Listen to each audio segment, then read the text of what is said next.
இதய பிரச்சனைகளுக்கு தீர்வு காண முருகன் ஹாஸ்பிட்டல்ஸின் முருகன் ஹார்ட் ஃபவுண்டேஷன். இனி அனைத்து வித இதய பிரச்சனைகளுக்கும் வேர்ல்ட் கிளாஸ் ட்ரீட்மெண்ட்ஸ் உங்களுக்காக. முருகன் ஹார்ட் ஃபவுண்டேஷன், உங்கள் இருதயத்தின் நம்பிக்கை.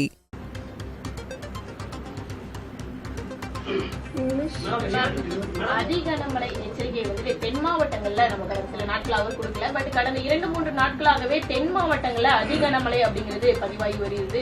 குறிப்பா ஆரஞ்சு அலர்ட் கூட நம்ம அந்த பகுதிகளுக்கு கொடுக்காம தான் இருந்தோம். ஒரு நாள் கொடுத்திருந்தோம், பட் மற்ற நாட்கள்ல கொடுக்காம இருக்கப்பட்டது. இதுக்கான காரணம் என்ன? தொடர்ந்து இந்த பிரச்சனை இருந்துட்டு தான் இருக்கு. அதாவது மிக கனமழை எச்சரிக்கை தருவோம்.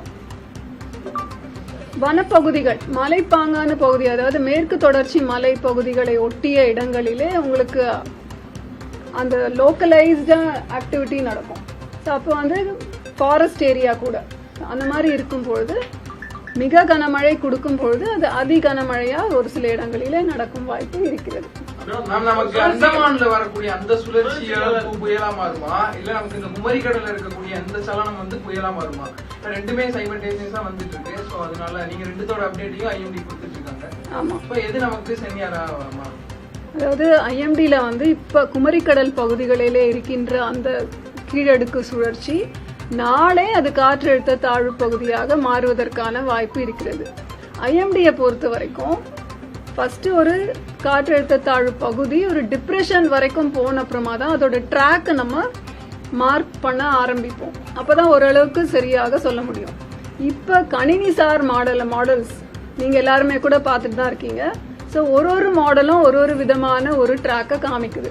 ஸோ அப்போ வந்து இந்த 3 சுழற்சிகளும் ஒன்றோடு ஒன்று தொடர்போடு அந்த மேலடுக்குகளிலே சில மாற்றங்கள் நிகழ்வதனால் இந்த மலேசியா மற்றும் தெற்கு அந்தமான் கடல் பகுதிகளிலே இருக்கின்ற சுழற்சி அது முன்னேறி நகர்ந்து இந்த சுழற்சியோட குமரிக்கடல் பகுதி சுழற்சியோட சேர்ந்து இணைந்து மற்றொரு சிஸ்டமா அது வந்து மூவ் ஆகுமா அப்படின்றத நம்ம பொறுத்திருந்து தான் பார்க்கணும்.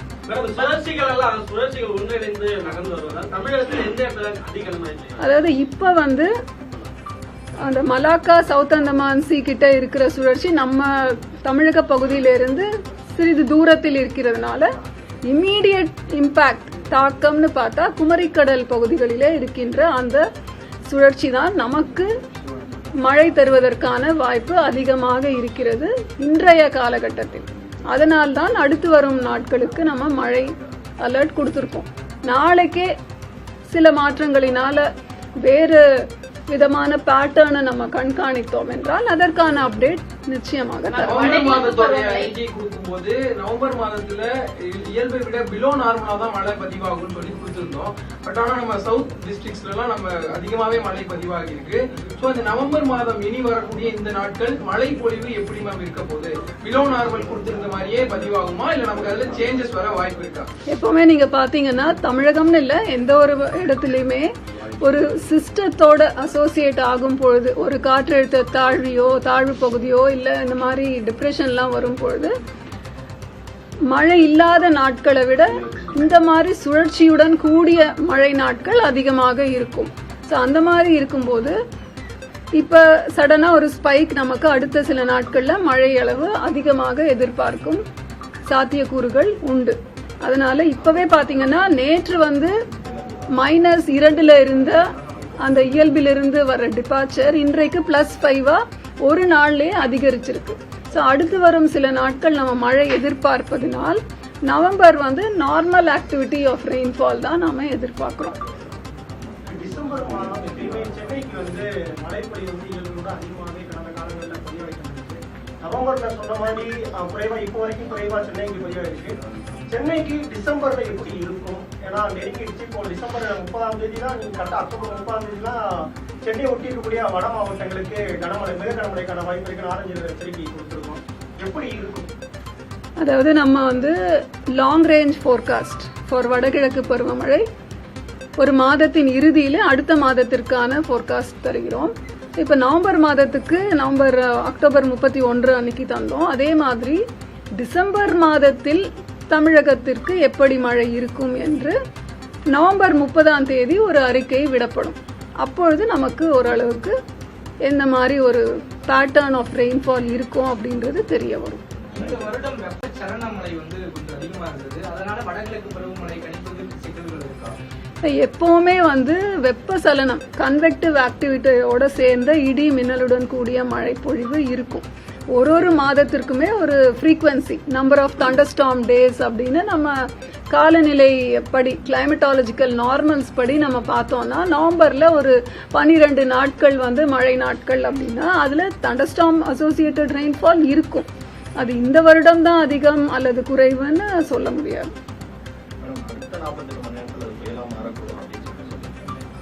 எது புயலா மாறக்கூடும்? அது வந்து காற்றழுத்த தாழ்வு மண்டலமாக மாறுவதற்கான வாய்ப்பு இருக்கிறது. டிப்ரெஷன் ஸ்டேஜ் எப்போ ஒரு டிப்ரெஷன் அடுத்த கட்டமான புயலாக மாறுமோ அப்பொழுதுதான் அதற்கு பெயரிடப்படுகிறது. அது கூட IMD கன்வென்ஷன். ஆனால் லிஸ்ட் வந்து நமக்கு வெப்சைட்ல இருக்கிறதுனால மக்களுக்கு அதை பற்றிய விழிப்புணர்வு அதிகமானதுனால அடுத்து வர்ற புயலோட பேர் என்ன அப்படின்னு நம்ம தெரிஞ்சுக்கிட்டு அதை பத்தி சொல்லிடுறோம். அதுதான் இப்ப சொன்னது. இன்றைய தேதிக்கு அது காற்றழுத்த தாழ்வு மண்டலமாக மாறும் வாய்ப்பு இருக்குன்னு சொன்னோம். இப்ப நிறைய அன்சர்டனிட்டிஸ் இருக்கிறதுனால இந்த குமரிக்கடல் பகுதியில இருக்கின்ற ஒரு சுழற்சியும் அதுவும் இணைந்து ஏதாவது மேல சில மாற்றங்கள் வருமா அப்படின்றது வரும் சில நாட்களிலே நமக்கு தெரிந்துவிடும். ஏன்னா அதோட கூட அந்த சைட்ல ஒரு சுழற்சி இருக்கு. மலாக்கா மலேசியா பகுதிகளை தாண்டி இந்த குளோபல் பிக்சர் பாத்தீங்கன்னா இதுல தெரியுது இல்லையா, இந்த சைடு ஒரு புயல் இருக்கு.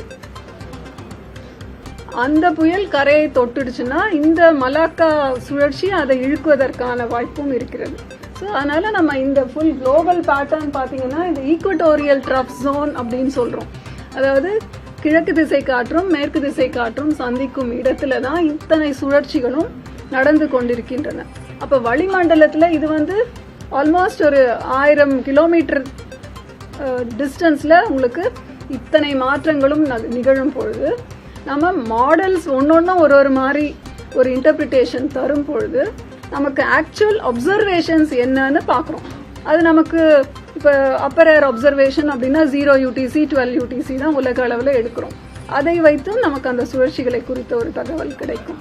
கடலின் மேல் நமக்கு விண்ட்ஸ் எப்படி இருக்கு அப்படின்றது செயற்கைக்கோள் மூலமா நமக்கு கிடைக்குது. ஸோ இந்த எல்லா விதமான இன்ஃபர்மேஷனையும் வச்சுதான் ஒரு கன்க்ளூஷனுக்கு வரும். அதனால ஒரு 2-3 நாட்களில நமக்கு கிளியரா தெரிஞ்சிடும். இப்போ இந்த வடகிழக்கு பருவமழையில ஏற்கனவே ஃபர்ஸ்ட் உருவான சைக்ளோன் கூட மோன்டா ஆந்திரா சைடு போச்சு. ஸோ தமிழ்நாட்டுக்கு பாதிப்பை ஏற்படுத்தக்கூடிய ஒரு புயல் உருவாகுமா? நமக்கு வந்து மழை கிடைத்தால் நம்ம அனைவருக்குமே மகிழ்ச்சி. பாதிப்புகள் குறைவாக இருந்தால் நமக்கு மகிழ்ச்சி. ஸோ பார்க்கலாம் இது எப்படி அதோட நகர்வு இருக்கும் அப்படின்ற பொறுத்திருந்து பார்க்கலாம். வானிலை ஆய்வு மைய தென் மண்டல இயக்குநர் அமுதா செய்தியாளர்களை சந்தித்தார். தமிழகத்தில் தற்போது நிலவி வரும் வடகிழக்கு பருவமழை குறித்த பல்வேறு தகவல்களை அவர் கூறியிருக்கிறார். தெற்கு வங்கக்கடலில் புயல் உருவாக வாய்ப்பு இருப்பதாகவும் அவர் கூறியிருக்கிறார். தமிழ்நாட்டில் வடகிழக்கு பருவமழை இயல்பை விட 5% அதிகம் பெய்திருப்பதாக கூறியிருக்கிறார். ஆனால் சென்னையில் வழக்கத்தை விட குறைவாக பதிவாகி இருப்பதாகவும் அமுதா கூறியிருக்கிறார். சென்னைக்கு 29ஆம் தேதி ஆரஞ்ச் அலர்ட் விடுக்கப்படுவதாக கூறியிருக்கிறார். இதய பிரச்சனைகளுக்கு தீர்வு காண முருகன் ஹாஸ்பிடல்ஸின் முருகன் ஹார்ட் ஃபவுண்டேஷன். இனி அனைத்து வித இதய பிரச்சனைகளுக்கும் வேர்ல்ட் கிளாஸ் ட்ரீட்மெண்ட்ஸ் உங்களுக்காக. முருகன் ஹார்ட் ஃபவுண்டேஷன், உங்கள் இருதயத்தின் நம்பிக்கை.